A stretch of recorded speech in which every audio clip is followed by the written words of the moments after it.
In this video, we're going to look at probabilities and complements. So a single card is drawn at random from a deck of 52 cards. So here are our cards.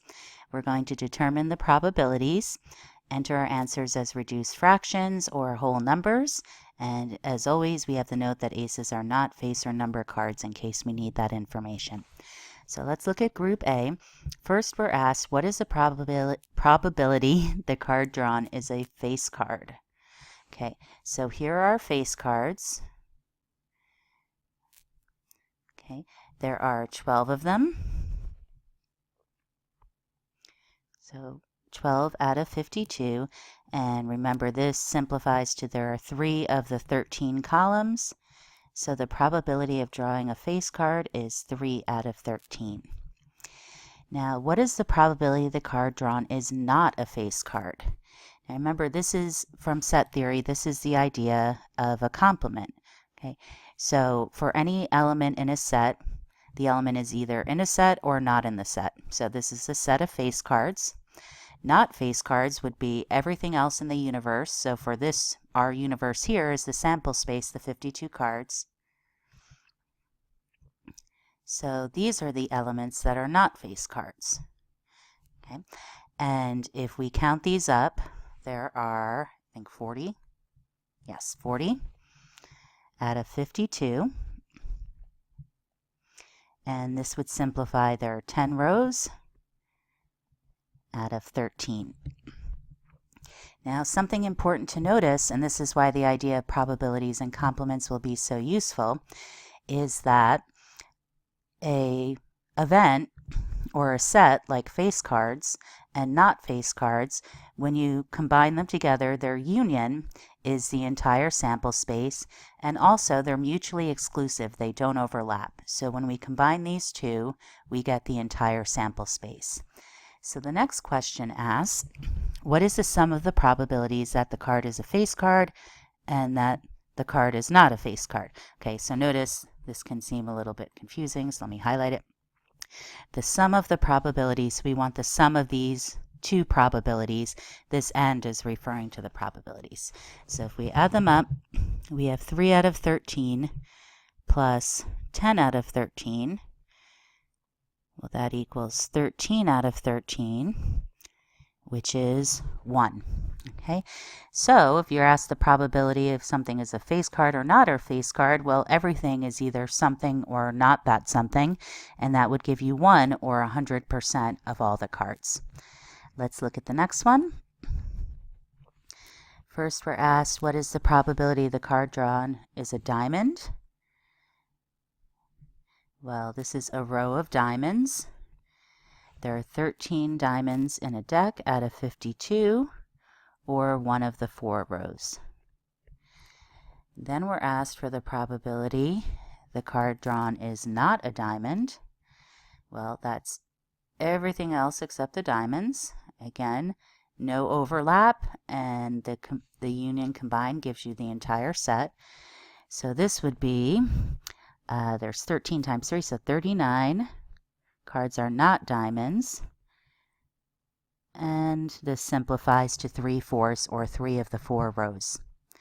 And then again, we're asked to find the sum of the probabilities. Well, if we add 1/4 plus 3/4, this gives us 4/4, which equals 1. So the sum of these two probabilities equals 1.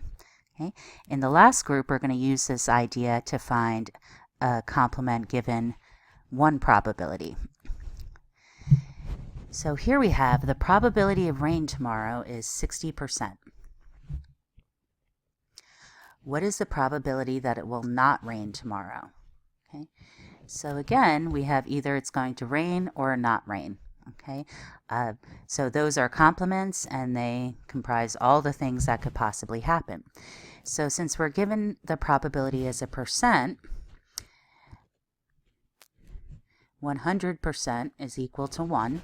Okay, so remember the sum of our probabilities in the last problems were 1, but we're going to use 100% since this is written as a percent.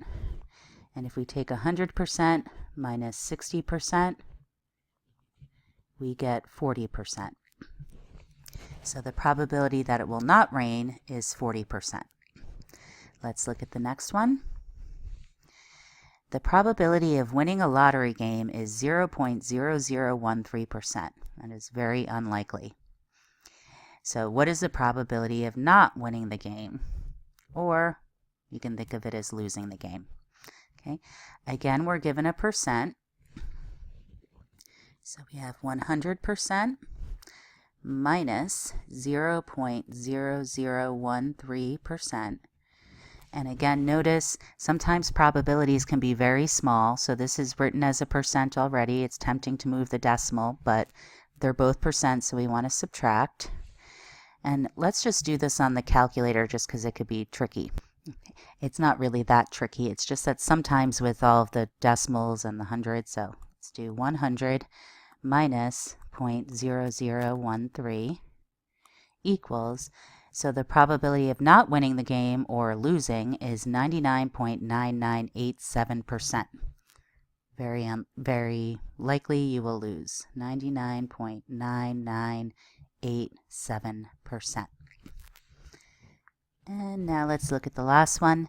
The probability of flipping a coin 3 times and getting all heads is 1/8. What is the probability of flipping a coin 3 times and getting at least one tail? Now notice here we're talking about complements. So here I said getting all heads, so the complement would be not getting all heads. And another way to think about that is getting at least one tail. If you have one tail or two tails or three tails, then you definitely don't have all heads. So I wrote this problem this way intentionally because this is main use for this idea of complements. So if you wanted to find the probability of at least one tail directly, you'd have to find exactly one tail plus exactly 2 plus exactly 3 and add them up. Okay, and there are even longer problems where you'd have to add up 5 different probabilities. But here, if we want at least one tail, which is the same as not getting all heads, we can just subtract. Since this is a fraction, I'm going to subtract it from 1 instead of 100%. 1 minus 1/8. Remember fact from fractions that you can write 1 as any number over itself. Remember how the two numbers added up so the numerators equal the denominator. So I'm going to write 1 is 8/8 minus 1/8. Subtract the numerators, keep the denominator.